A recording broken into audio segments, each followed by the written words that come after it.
Welcome back दोस्तों। जी script channel पे आपका स्वागत है। मैं हूँ जी और ये है रिएक्ट 19 फुल कोर्स का एपिसोड नंबर 19। तो लास्ट वीडियो में हमने कोड स्प्लिटिंग और लेजी लोडिंग देखा था।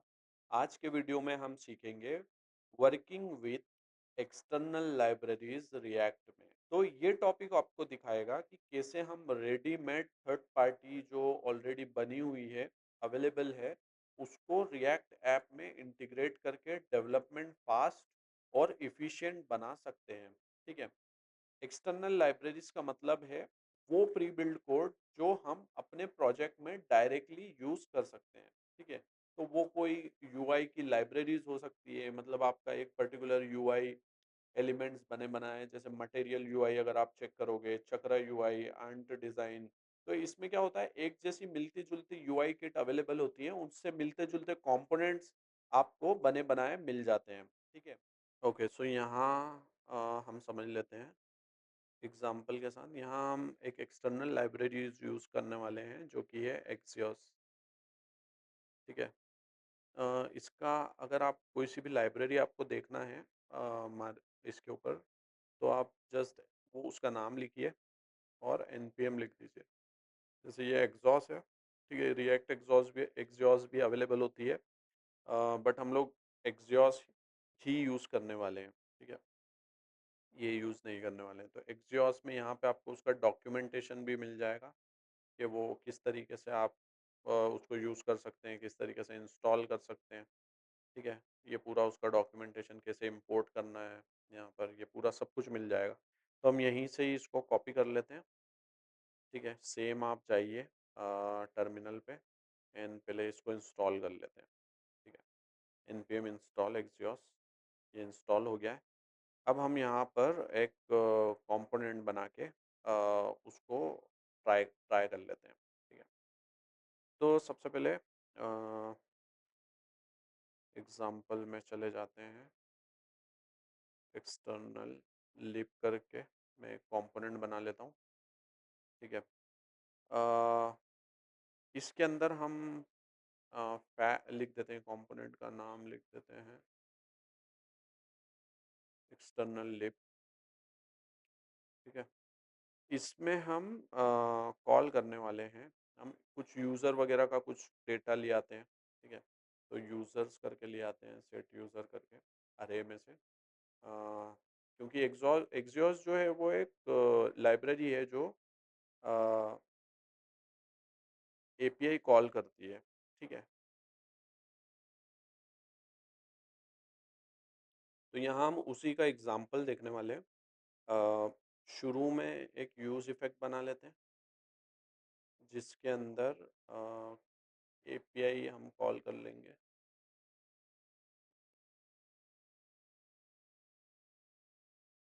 इसकी यूआरएल जो है वो मैं कॉपी कर लेता हूँ। यहाँ देख लेते हैं यूआर, हाँ ठीक है, ये यूज़र का डेटा यहाँ पर अवेलेबल है। ठीक है। बट ये पैच से हम लोग नहीं करने वाले हैं, हम लोग करने वाले हैं एक्सियोस से। ठीक है। यूज़ इफेक्ट इंपोर्ट किया मैंने एंड यहाँ पर एक्सियोस में इंपोर्ट कर लेता हूँ। एक्सियोस इंपोर्ट हो गया है। गेट करके एंड देन के अंदर हम इसमें सेट यूज़र में रिस्पॉन्स डॉट डेटा को सेट कर देंगे। ठीक है। तो यहाँ हमने ये सेट कर दिया। अब अगर हम इसको प्रिंट करना चाहें तो यहाँ प्रिंट करके देख लेते हैं, कंसोल लॉग यूज़र्स। अभी ये कहीं कॉल नहीं हो रहा है, इसलिए इसको उधर डिक्लेयर भी करना पड़ेगा।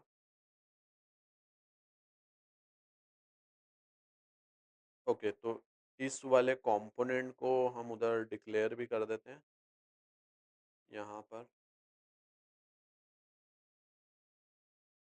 जब भी वो यहाँ से कॉल होगा बेसिकली। तो अभी मैं इसको कमेंट कर देता हूँ यहाँ पे। इसको मैंने यहाँ से हटा दिया है। इसको पूरा ये मैंने यहाँ से ये हटा दिया है सब कुछ।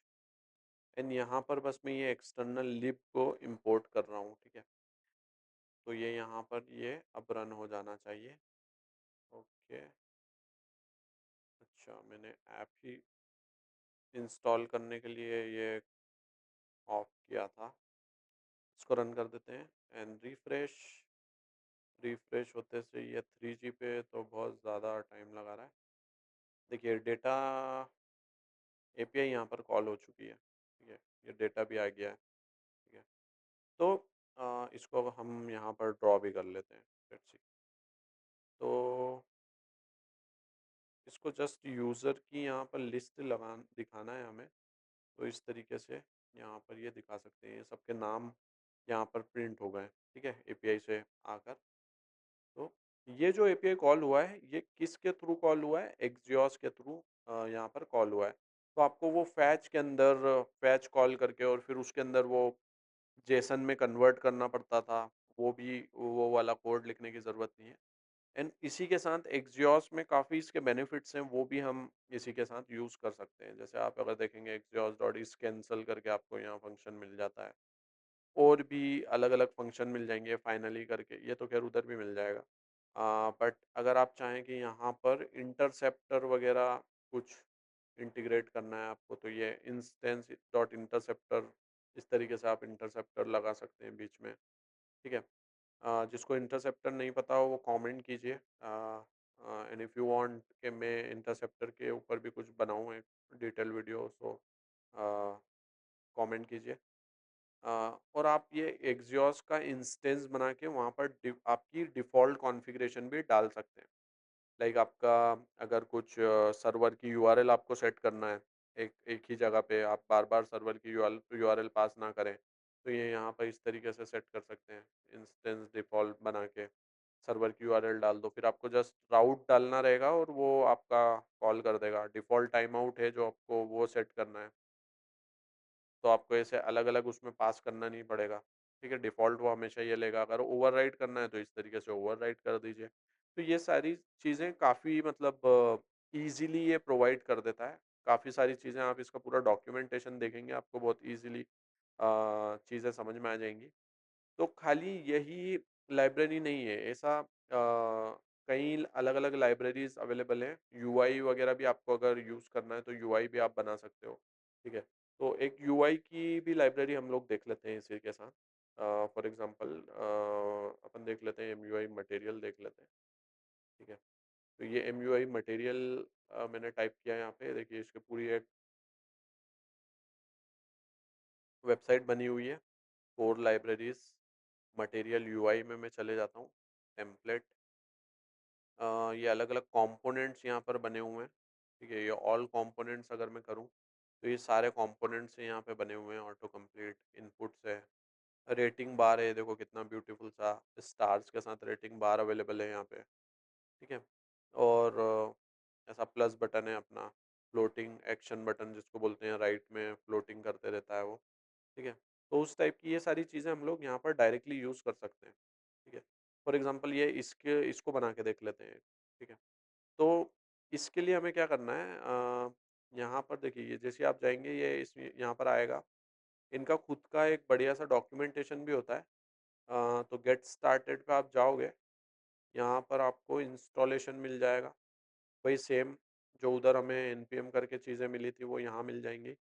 इसको भी यहाँ पर डाल के हम लोग ऐसे इंस्टॉल कर लेते हैं, ठीक है? ये पीयर डिपेंडेंसी इसने बताई हुई है कुछ, या 17, 18, 19 इस तरीके से डालना पड़ेगा पीयर डिपेंडेंसी के अंदर। तो ये हम लोग पीयर डिपेंडेंसी में डाल लेते हैं। आप यहाँ पैकेजेशन में आके यहाँ पर पीयर डिपेंडेंसी डाल दीजिए, ठीक है? एक बार मैं एनपीएम इंस्टॉल कर लेता हूँ, क्योंकि ये पीयर डिपेंडेंसी हमने कुछ-कुछ डाली है यहाँ पे। ये इंस्टॉल हो गई। अब क्या बोल रहा है ये? React 18 and below, if you are using React 18 और बिलो, तो इस तरीके से कुछ-कुछ करना पड़ेगा, ओवरराइड वगैरह चीज़ें करना पड़ेंगी। तो हम वैसा तो कुछ यूज़ नहीं कर रहे हैं, हमारा रिएक्ट का वर्ज़न क्या है? Let's see. रिएक्ट हम 19 यूज़ कर रहे हैं, तो हम ये स्टेप हमें नहीं करना पड़ेगी, ठीक है? फ़ॉन्ट वगैरह यूज़ करना है तो उसके लिए ये कर सकते हैं, बाकी हम इधर आ जाते हैं फ़िलहाल के लिए। तो ये रेटिंग वाला जो कंपोनेंट है इसको सिर्फ़ उठा के हमें यहाँ से कॉपी कर लेते हैं। एंड लेट्स सी अगर ये हम यहाँ पर इसको इस तरीके से दिखा पा रहे हैं तो ठीक है। एक्सटर्नल लाइब्रेरी के अंदर ही हम ये यूज़र के नीचे यहाँ दिखाने की कोशिश करते हैं इसको।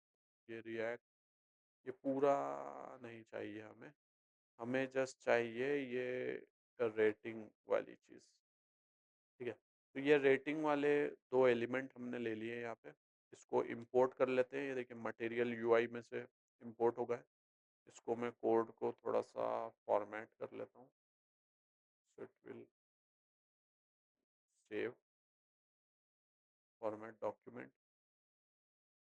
ये हो गया हमारा, रन कर देते हैं ये अनडेव। ओके, तो यहाँ पर हम आएंगे अगर, तो ये देखिए ये स्टार यहाँ पर, क्योंकि दो दो डाले थे मैंने तो दो स्टार आ गए यहाँ पे। हाफ रेटिंग और ये हाफ रेटिंग रीड दो अलग अलग आ गए। तो ये देखिए किस तरीके से ये कितना बढ़िया, ये ऑलरेडी रीड वाला है। आई थिंक ये कौन सा है, रीड, हाँ ये रीड हो चुका है रीड ओनली मोड में। तो ये ऐसा है। बाकी ये रेटिंग आप इस तरीके से फर्स्ट वाला जो अलग पैरामीटर के साथ है, ये इस तरीके से आप बना सकते हैं, ठीक है। तो कितना बढ़िया सा यूआई इसने हमें ड्रॉ करके दे दिया। जस्ट लाइब्रेरी इंस्टॉल की हमने एंड इसके जो टैग्स थे वो यहाँ पर डाल दिए, ठीक है। और इसी के साथ इसने बढ़िया सा यूआई हमें बना के दे दिया है एक्सटर्नल लाइब्रेरी की वजह से। और अगर आपको ऐसे अलग-अलग होवर इफेक्ट यहाँ पे डालना है, देखिए यूजलेस, पुअर और ये अलग-अलग चीज़ें डालना है यहाँ पे, तो ये ऐसी सपोर्ट्स इसकी अवेलेबल होती है। ऑन चेंज का फंक्शन है जो चेंज पे आपको मिल जाएगा। ऑन चेंज एक्टिव है, ठीक है। एम्प्टी आइकन है, तो ये अलग-अलग ऐसी सपोर्ट आपको इसके जो ऑफिशियल डॉक्यूमेंटेशन होता है वो वहाँ पर इस तरीके से एग्ज़ाम्पल के साथ अलग-अलग मिल जाती है। एपीआईज़ के अंदर आपको सारा कुछ मिल जाएगा कि क्या-क्या पैरामीटर की सपोर्ट यहाँ पर अवेलेबल है, वो भी आप डाल सकते हो, ठीक है। तो ऐसे कहीं आपको यहाँ पे मिल जाएँगे, जैसे स्लाइडर, देखिए स्लाइडर ये इस तरीके से आपको स्लाइडर बनाना है अगर कुछ, तो ये स्लाइडर आप बना सकते हो इसका। जस्ट आपको ये एक टैग ये वाला डालना है इधर, और ये आपको बना के दे देगा स्लाइडर सा, स्लाइडर का जो कोड है, ठीक है। तो अगर ऐसे कंपोनेंट्स हम लोग स्क्रैच से बनाना चाहें, और ये देखिए कितना बढ़िया इसमें इसका इफ़ेक्ट आ रहा है। जैसे मैं इसको प्रेस करता हूँ तो ये इसका जो बॉर्डर है वो एक्सपांड हो जाता है, ठीक है। जैसे ही उसको छोड़ता हूँ मैं तो वो वापस रिड्यूस श्रिंक हो जाता है। तो ये बढ़िया सी चीज़ ऐसे आपको बनाने में, स्क्रैच से अगर आप बनाते हैं तो बहुत टाइम लगने वाला है। तो जस्ट थर्ड पार्टी लाइब्रेरी का यूज़ करके हम लोग इसको क्विकली चीज़ें यहाँ पर बना सकते हैं, ठीक है। तो गाइज़ इसी के साथ आज के वीडियो में हमने क्या सीखा, कि एक्सटर्नल लाइब्रेरीज़ क्या होती हैं, एपीआई कॉल के लिए एक्सियोस का यूज़ किया, और मटेरियल यूआई से रेडीमेड यूआई कंपोनेंट्स बनाना देखें। तो नेक्स्ट वीडियो में हम कवर करेंगे टेस्टिंग इन रिएक्ट। अगर आपको ये वीडियो पसंद आया हो तो लाइक, कमेंट और सब्सक्राइब करना मत भूलना। मिलते हैं नेक्स्ट वीडियो में। Till than happy coding.